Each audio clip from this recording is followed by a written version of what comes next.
moment the love becomes official and it's crossing that second layer and they want to get married, all of those issues of caste and religion comes, it does become important, and those conversations become important because we're not falling in love, and we're not loving each other in isolation. We're very much part of the society, and the way we have been socialized into even loving one another.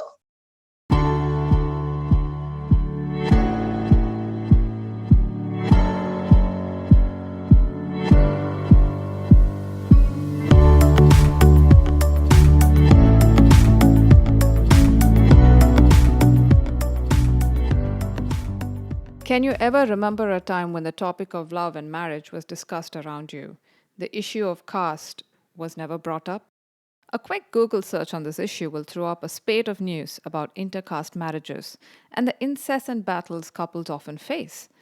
The latest Pew Research findings confirmed exactly this. We aren't as free as we think we are in choosing our mate. This important conversation around our obsession with caste and matters regarding love and marriage that Jyotsna Siddharth's work, Project Anti-Caste Love, seeks prominence. She is an actor, activist, and India lead for Gender at Work and also founder of the Dalit Feminism Archive. Jyotsna, who has a master's in development studies and social anthropology and is a recipient of the Chevening Scholarship, talks about how her personal experiences shaped the project and her own intersectionality as a Dalit queer woman.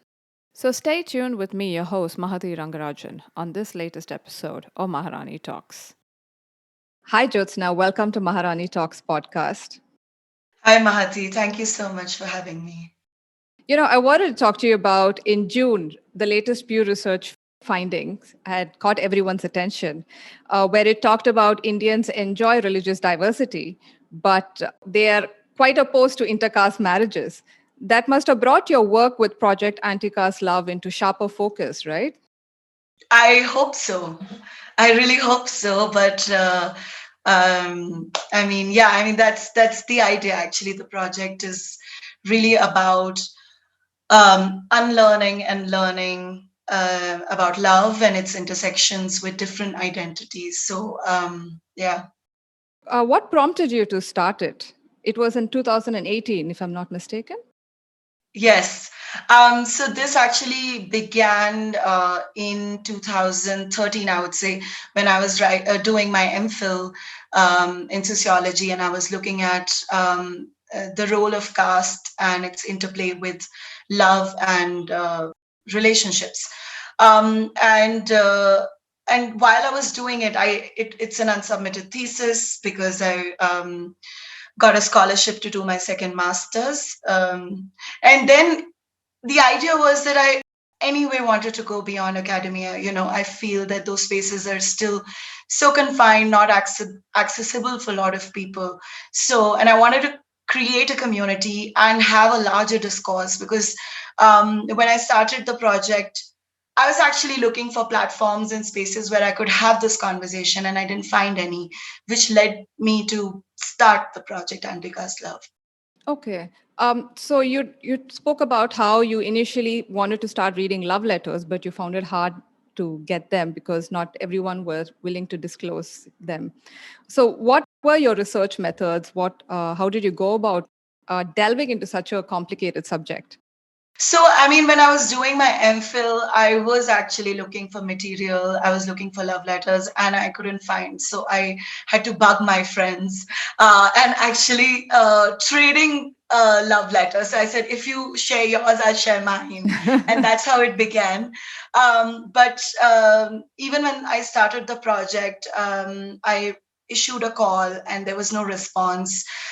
And I understood that the project was so new and it requires some amount of trust and credibility. How do people even trust a stranger to share such intimate details with them? And as in when the project grew, I again issued a call, and that was the time when CA and RC protests were happening. And a lot of people actually came out and shared their experiences, shared their love letters. And it was a very powerful moment of of reading each other's letters, but also understanding that this is not so individualistic. This is about politics and also the culture of reading. How do you collectively read love letters? That's just something that's not been done, I suppose. um, so the idea was to also realize that, even though our experiences of relationships, love, and different identities is personal, but it's also very systemic and political. That's true. In fact, when it comes to arranged marriages, we go so much with the caste. It's not just the caste, we also look into subcaste, right? But did it surprise you that even with, say, love marriages, caste was still an issue? Very much is, because I think whatever I've read during my MPhil, I've seen that there is an acceptance for love by parents and families as long as it doesn't translate into marriage. So parents might accept your relationship and they'll be like, okay, because they know it might either it would fizzle out or it would just end, or it may not lead to marriage. But the moment the love becomes official and it's crossing that second layer, and they want to get married, all of those issues of caste and religion and even gender comes. So in case of same-sex marriages are not allowed, Yeah. but it does become important, and those conversations become important. And yeah, I think so. That's where, because we're not falling in love, and we're not loving each other in isolation. We're very much part of the society, and the way we have been socialized into even loving one another. And when you talked about socializing, I think even the avenues for different castes to come together and socialize freely, I think is probably quite restrictive in our country. Yeah, and also in case of intercaste marriage, and marriage in India and South Asia is not an individual affair. Yeah. It's very much about families and exchanging the networks, and all of that. So you obviously are not in favor of intercaste or interreligious marriage, because it's about, oh, our family do not want to mingle with that kind of family. Yeah. And what I often hear is, the reason, say, the society says is two castes can't come together because we don't know what their customs are. Whatever your family's customs would be different, and just the joining of it, you won't be able to adapt to that. So that's the excuses people tend to give. Yeah, but those somehow those excuses wear off if you're marrying a white person Yeah. or somebody, in an upper caste family, and suddenly it becomes glamorous and exciting. So it's really about who you're marrying, whether you're marrying up or low. All of those things then become important, and intercaste marriages doesn't take you always. Depends where you're looking from, right? It doesn't always Yeah, you've actually hit the require. nail on its head. So, um, have you followed up, with couples who have been into intercaste unions, even if they were okay with it? Sometimes, family or the society keeps reminding them. So, have you had a chance to follow up with such couples? How is the relationship weathered? So I would also talk about my own family, because we've had a lot of intercaste marriages Yeah. in our family, and it's been really interesting and disturbing at the same time, because um, if you're a Dalit person marrying into an upper caste family, your experience is going to be different. But upper caste people also marrying in Dalit family, that experience is also not. So there are those sort of layers of complexities, and we've had both. So it's been real. This is what project really says, that when you break those binaries, and binaries are not just of gender and sexuality, binaries are of the opposition, right? When you break that, there is something interesting happens, and it becomes a ground for learning and self growth. um, And that is never easy. Yeah. So I have been in touch with couples. I also uh, hold consultations with people who are into intercaste marriages or intercaste relationships mostly. And if they're having issues navigating how to talk to parents, how to navigate some of those complex issues, and most often not, things are a bit difficult when you are in intercaste or interreligious marriages. It's not as easy. Love relationships are anyway not easy because they have their own sort of dynamic. But when there is another layer added of caste and religion, it becomes even more complicated. If you don't mind me asking, and if you're willing to share, you had spoken about how your own relationship with an upper caste man was quite not easy. Was that also an additional factor that added to, your project? Absolutely, absolutely. I think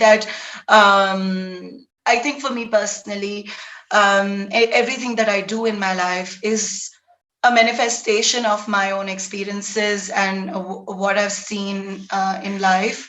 And I think it really informs everything I do. So the fact that I actually took up a thesis topic to interrogate and explore the intersections of caste with love did stem from my own personal experiences, because there was a point I was so confused and troubled, and I wanted to know more. I wanted to learn more, and I wanted to understand why is this happening, not just in an emotional way, but also in academic way. What are the reasons? Because then you realize that it's not just about you. In that moment, it feels that it's about you, but these are systemic issues that we're all battling with. And what are some of the reasons? Why am I going through this turmoil, this emotional abuse? And there has to be an explanation for it. There has to be something. Otherwise, this doesn't make sense, Yeah. right? And I think that kind of led me, and it was. I mean, I think that was way back. I was very young. I was 18 years old, and my ex-partner was 19. So we were very, very young, and for him to also encountered some of these clashes was shocking, because he's never ever had to do that before. And I don't think he was also at point in his life where he had to claim something, or he had to ask for something and really demand something for himself from his family. Okay. So this sort of came as a moment of challenge, that his parents and family felt that, why is he trying to hold on to this relationship, and this girl is not even fair, she's not even from an upper caste family, she's not even like stereotypically beautiful in the sense that they would imagine. So why is he fighting for this relationship? So there might be something that she's doing to, like, sort of brainwashing him or whatever. So and for me as well, this was the first time to really encounter caste abuse and discrimination in a relationship, because before that, I mean, I fortunately I have not actually, severely experienced caste discrimination, because my mother was a very prominent Dalit activist and feminist. Yeah. So her work actually shielded me a lot from it, right? Um, but when these things started happening, I realized that, okay, so caste discrimination is not just about, somebody discriminating you in universities and, in workspaces. It's also, this is something that also happens in relationships. And that is when the whole world opened up for me. And I'm assuming, I mean, your family must have been supportive because your family itself has had many intercaste marriages, so they wouldn't have opposed it. So, There was earlier no opposition, but when my mother realized that his family is very, very conservative and casteist, she actually told me not to go ahead with it. okay. And because she uh, in a way, talked to me and told me that this is not something you will be able to carry on for rest of your life. Even if you do commit to this now, it's not gonna have what, or it's not gonna give you what you want or what you think you need in this relationship. So there was later a lot of opposition within my family as well, and we were very young. So I was also not sure that, I wanted to get married. Of course, back of my mind that was there, but I was not very convinced because I was also studying and learning and actually understanding that, yeah, this is a tricky scenario. Okay. One of the things you had mentioned that I read about, you'd said that how when you're born into a marginalized community, very early on you become aware of your caste. You had mentioned your mother, Rajni Tilak, who is such a prominent Dalit feminist and activist. So, what was it like growing up with someone who's such a trailblazer? uh, it was, I would say, bittersweet, because having a parent in your family who is a public person, who have their own ideas and all of that, it stems, then it sort of becomes part of everything, you know and it was almost always like living with an activist at home, and I keep saying that. And somewhere I felt that, okay, my mother was lost. I mean, I couldn't find my mother because I was always living with an activist. But at the same time, I feel that, yeah, she gave me a lot of clarity. She gave me a lot of, teeth to actually navigate the world, and always told me that, you don't chase people. Let people find you or chase you if that's there, but you don't go around chasing people. And also, always stand for yourself, Yeah. and always stand for what's right, no matter what. So I think that some of these things that have really come very early on, even the politics, the feminist politics and Ambedkarite values and leftist politics, all of that, I think, was very much part of my upbringing. It wasn't something that I learned, because we always had like different kinds of people from the movements, writers, always coming at home, talking, like, sharing. So even if I'm not paying interest, or I'm really, as a child, not so invested into it or didn't understand what it meant, I think subconsciously I was absorbing a lot of things. So it was a very, I would say, it was a very powerful parenting I've had, but it has its own, pros and cons. Okay. A lot of us, we constantly see our parents as mother or father, and we don't often see them as a woman or a man by themselves. I know it's probably hard to recollect. When were you able to, differentiate? Was it ever helpful when your mom, did she ever open up to you about her struggles and what she went through? Yeah, she did. I think that was a constant conversation where she was talking about, her life and her struggles. I think that that's just very much an everyday thing.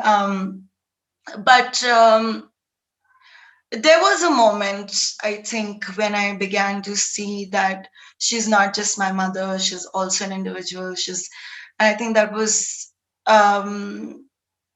when I was probably, 23, 24, and we were going through a lot of personal turmoil and friction between us. And that was a moment I actually realized that, yeah, she is not just my parent. She's also a woman. She's also an activist. She's also a single parent.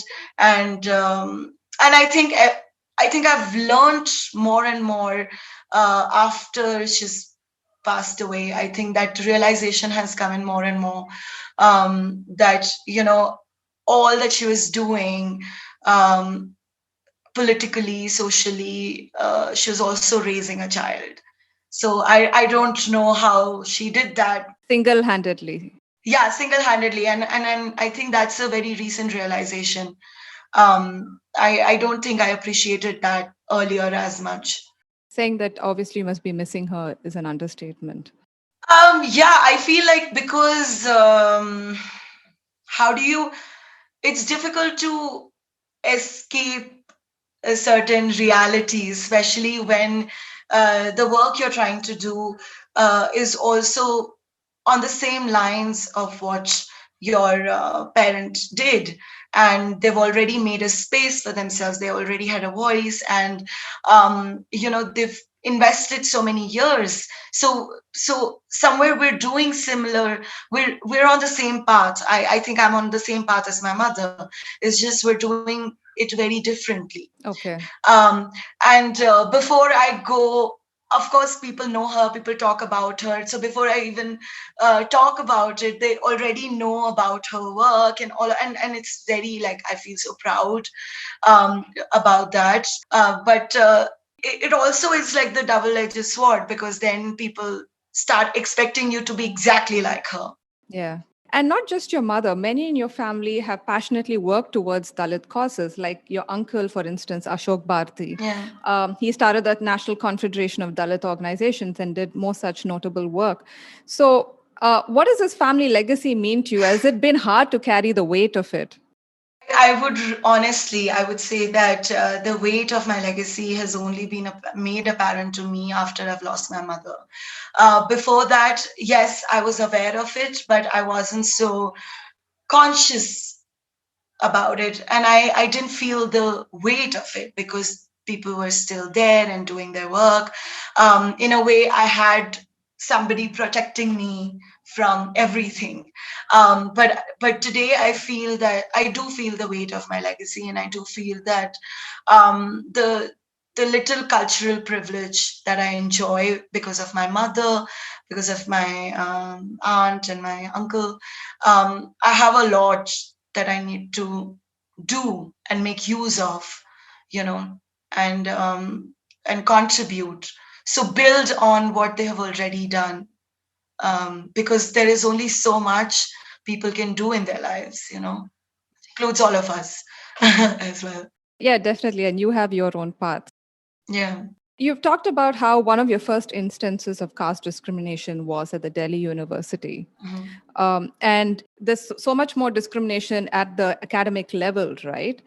In fact, recently, a Dalit professor in IIT Madras quit his job citing, discrimination. Especially in academic circles, how hard it must have been more stark for that level of discrimination to come up. I think before I went, it was fine when I went to Tata Institute. But before that, particularly in Delhi University, it was pretty stark because um, I got admitted into Miranda House, and it was a philosophy course. And the moment I walked into the class, it was quite apparent that all the women in the college came from very rich backgrounds, and immediately teachers are announcing the percentage that people have got in their 12th boards, and there I was with 51%, but still in the class. And I felt really ashamed because I felt that there was something wrong with me. I didn't deserve to be there. It was not my place to be there, because at that point I didn't understand what affirmative action meant, what it meant for me, somebody like me, to be in that class, and that awareness only became much stronger when I went to Tata Institute, and I realized that why I was feeling whatever I was feeling was how we have been taught by the society that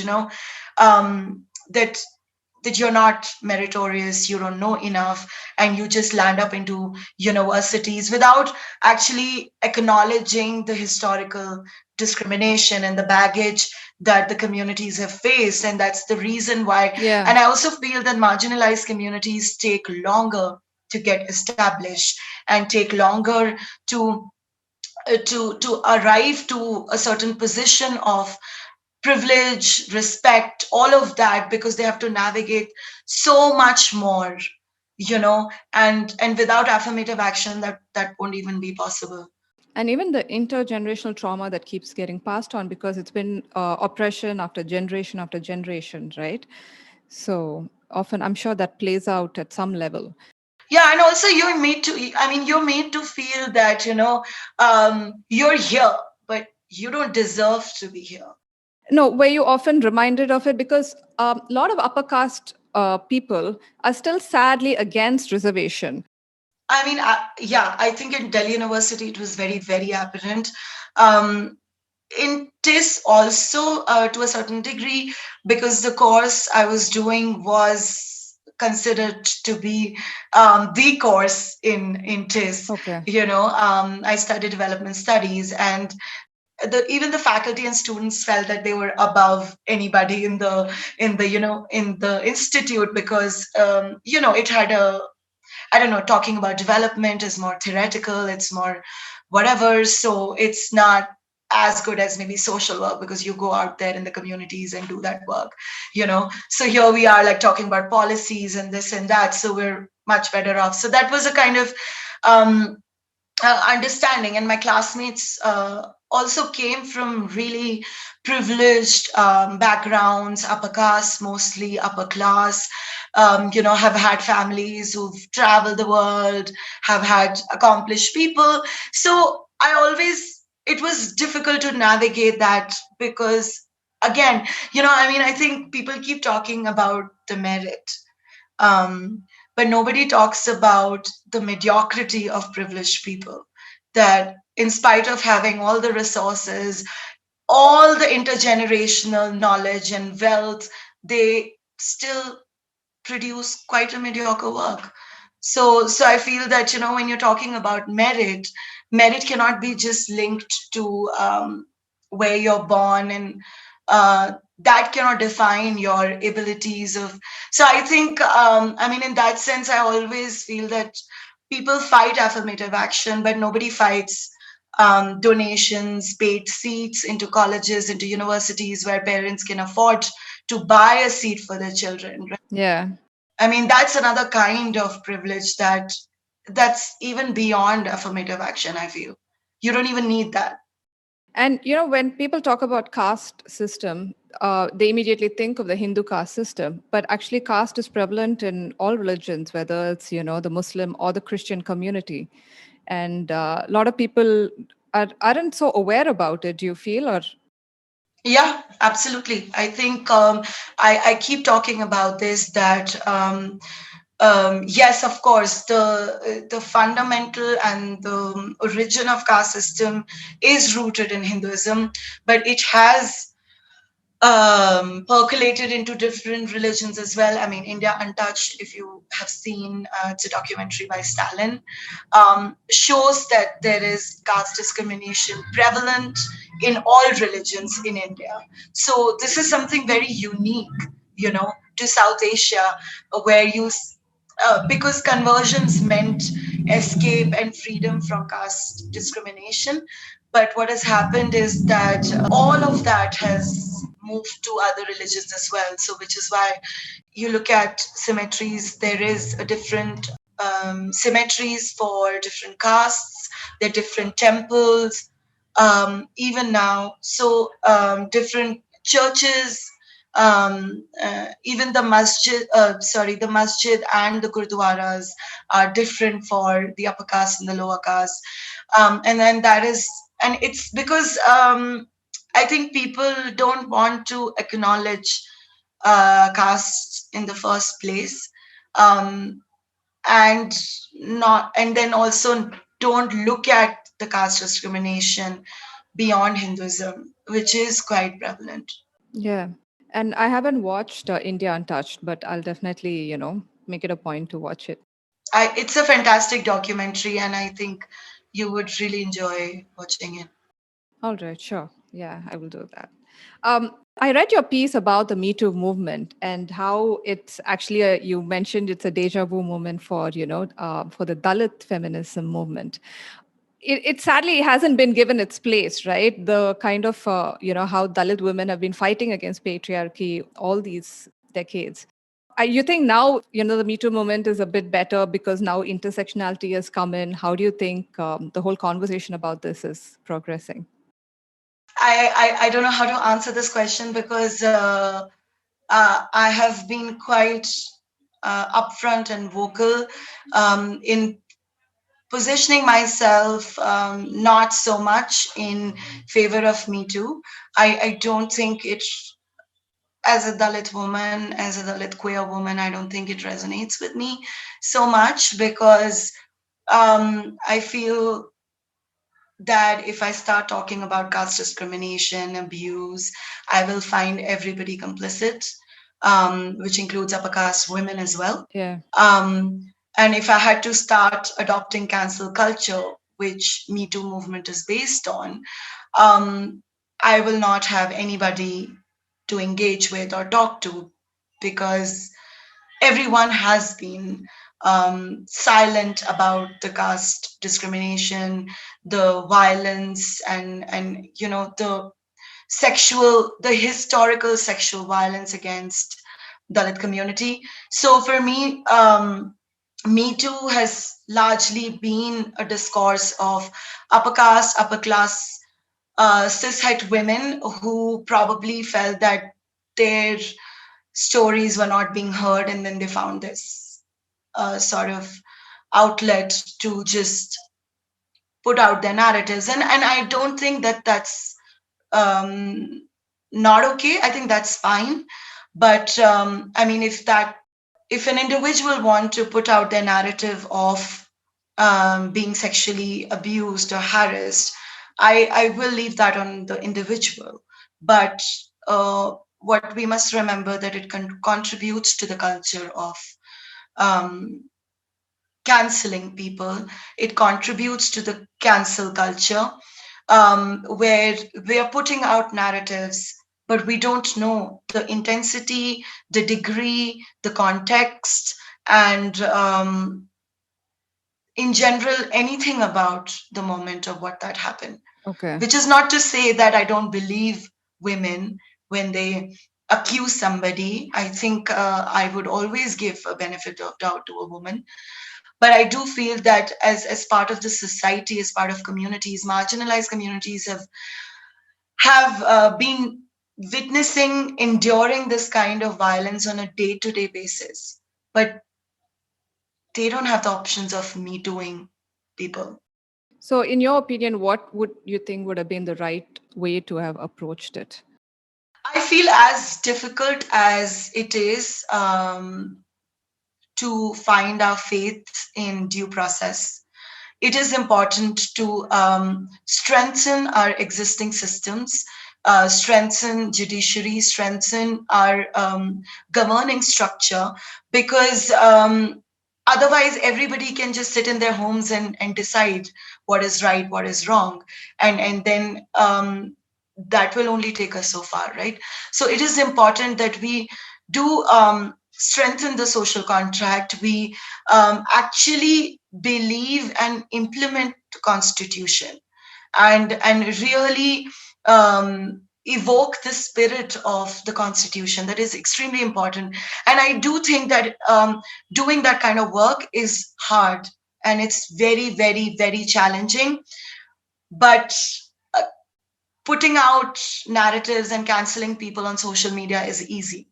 So I think we are, in a way, adopting a very easy way out from this, rather than taking the difficult part of engaging, of challenging the government, the state, and strengthening our systems, which is given to us in the most progressive ways as in constitution.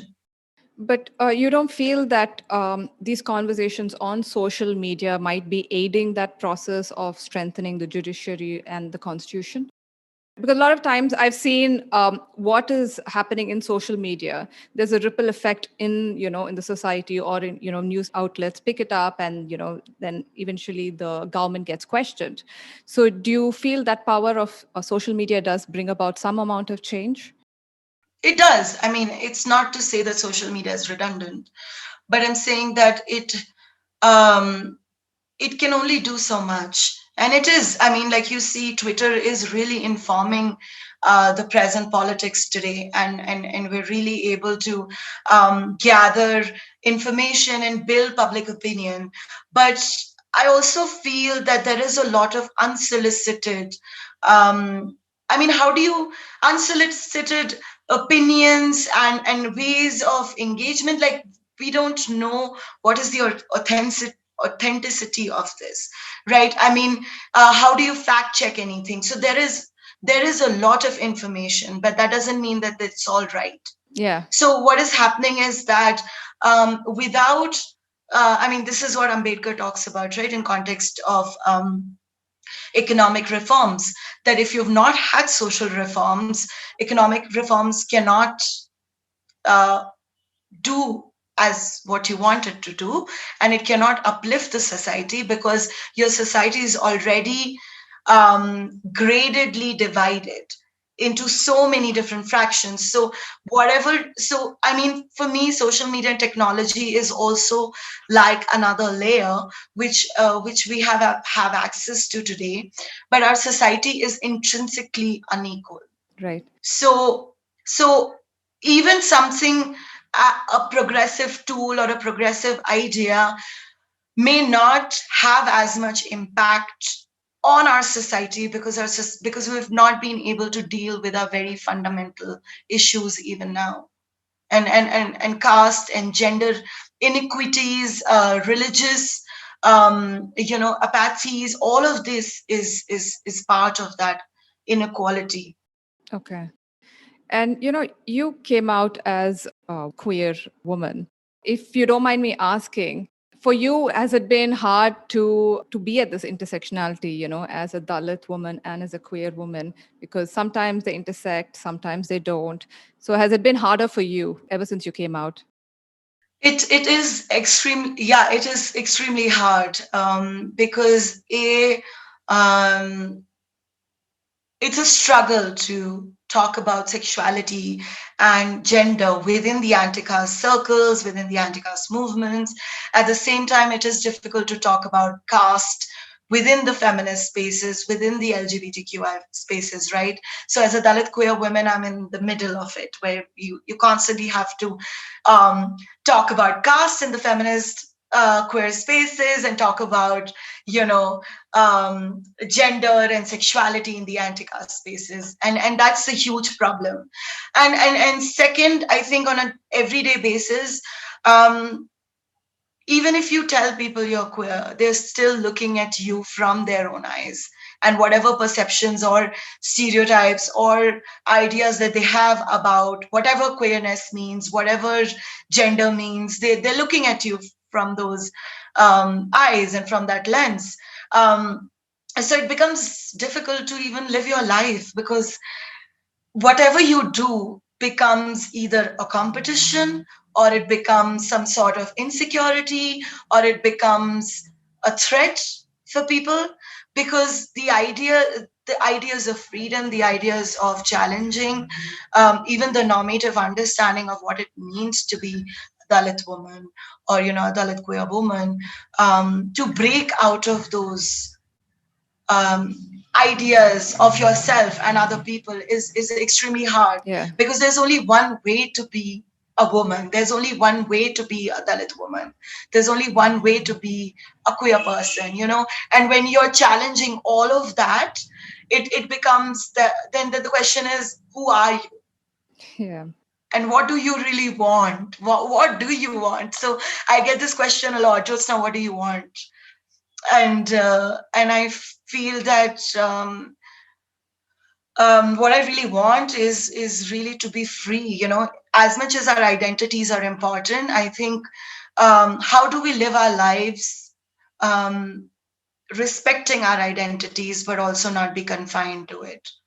And that navigation is hard. Yeah, I'm sure. It must be exhausting, right? To fight on so many fronts. It is. It is draining, to say the least. Which is why I'm living in Missouri. um, I want to talk about the way media reports violence against the Dalit community. You talked about how Dalit women have faced so much oppression and, sexual harassment and abuse. In fact, a recent data showed that National Crime Records Bureau 2019 data showed that 10 Dalit women and girls are raped every day for simply asserting their rights, which is really sad. And because the conviction rate is extremely low, it says only about 29%. I've followed a lot of reports on, the violence that has been reported in the media about Dalit community. How do you think has the narrative changed? Do you think it's gotten better with the reportage, or, it still has a long way to go? I think what has shifted is that there is definitely the number and the frequency of reporting of cases of caste-based violence has slightly increased, but the way it's reported hasn't changed a bit. I think the way bodies of Dalit women are circulated is extremely problematic. Um, and I think there is this weird kind of obsession of, there is almost voyeuristic sense of looking at the body which is being violated, Yeah. and that voyeuristic pleasure, almost sadistic pleasure, is very, very apparent when it comes to bodies of Dalit women and bodies of other marginalized communities. Um, and I think I also tweeted certain guidelines for media and publication houses to consider when they're reporting cases of caste-based violence, because and one of the things is to not circulate the images of body, because it's graphic and It's disrespectful. it's disrespectful, and if your empathy and compassion is only evoked by looking at that image, then there is something wrong with us. Yeah. Yeah, I wanted to tell you, I in fact saw your session about, where you talked about all this, the way media reports. I forgot where you held it. It was on online. It was available on YouTube. I think it might be on Dalit Feminism Archive. Probably, yeah. So it was very interesting and informative, and even read up on the links that you had shared on it. So, Thank you. yeah.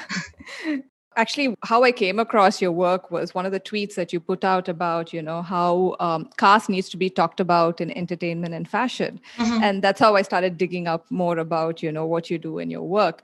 And you even wrote an article about how the recent short Netflix movie Geely Poochie Yeah. was such a, it was, I saw the movie, it was such a great, refreshing take. Mm. And the fact that a Dalit queer woman who doesn't end up with her fate doesn't end up in tragedy, right? Mhm. Was such Mhm. a refreshing take on how usually movies portray, people from marginalized communities. Sadly, they either die or they're killed or something or Mhm. the other.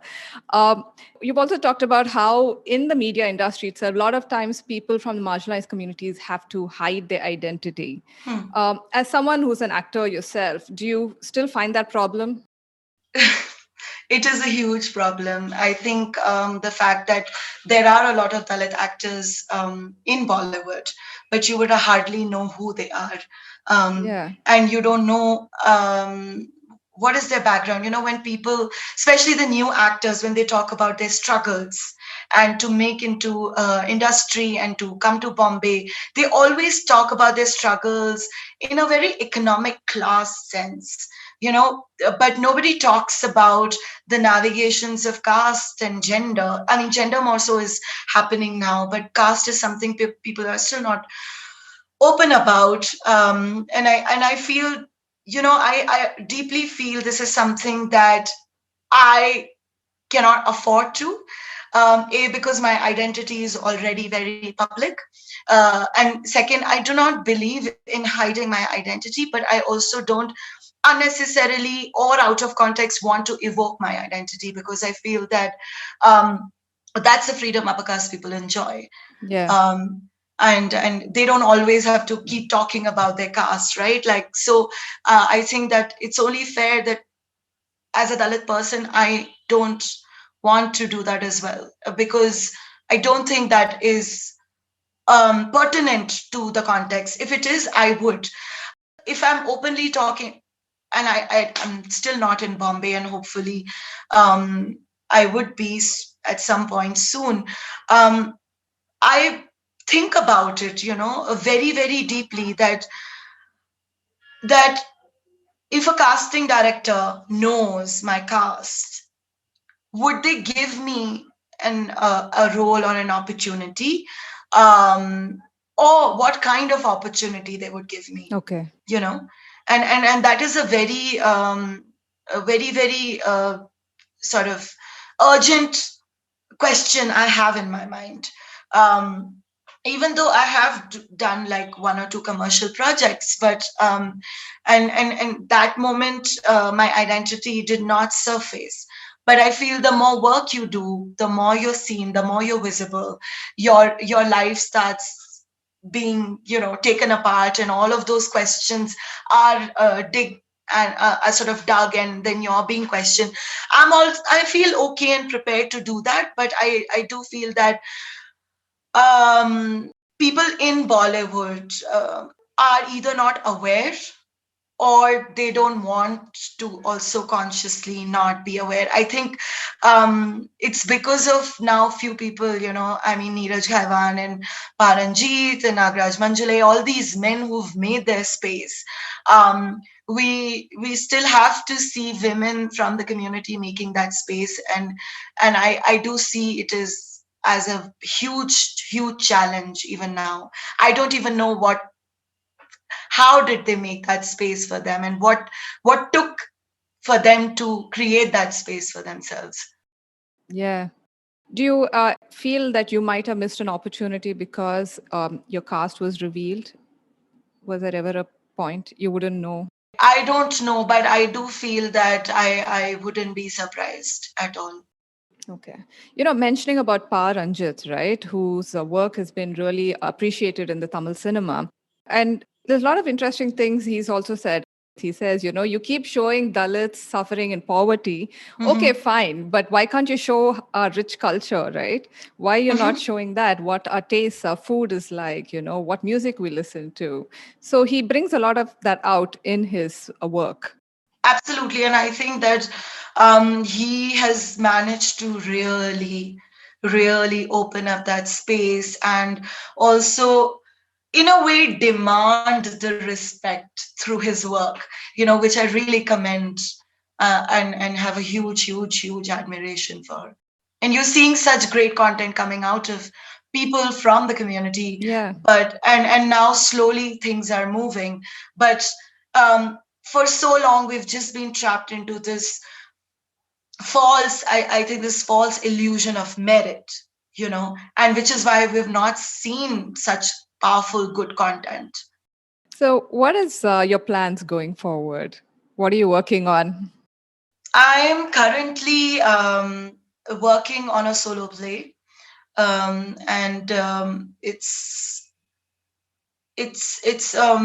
so I work with embodied practice, physical theater, you might be aware of, Yeah. and so it's a devised play that I'm working on currently, and it's probably going to be the first physical theater play on caste in India. It's quite exciting. But at the same time, I'm still kind of also crowdfunding, looking for resources to put together this production. But this is what is really like taking my attention and energy at this point. And hopefully we'll be able to, I don't know, depending upon COVID situation, but maybe by next year, probably I'll be able to share that, work. Yeah. Wonderful. On a last note, there's been a lot of discourse on caste. Do you think all these conversations are heading in the right direction? Not always. I think that there is a huge gap. I mean, I also say this, that, Dalit communities, because of their precarity and because of their lived experiences, they're already way ahead in understanding the caste discourse and shaping the anti-caste discourse. Um, but when it comes to people who are either Bahujan or upper caste or from other castes, it's not just a binary of upper and lower. There is a lot in between as well. So when it comes to that, there is a huge gap in understanding what it means, the discomforts people have to talk about it, and also just lack of sensitivities. I think lack of generosity. I always feel that, when people say that, how do we understand it? I feel that um, if you understand basic human values and human rights, you would understand caste. And the system that the way it operates. Yeah. So I think that the anti-caste discourse is shaping finally after decades of work already done by other, Dalit leaders. Now it's somewhat able to take some form and shape, but there is a long, long way to go. I mean, if you just look at Bollywood and you look at private sector and you look at corporate sector, you still don't have any kind of discourse on caste and its intersections. True. So there is a lot of ground that we need to cover. Hopefully, yeah, with time, they soon talk about all that. Yeah. Thank you so much, Jyotsna. It was such an enlightening discussion with you.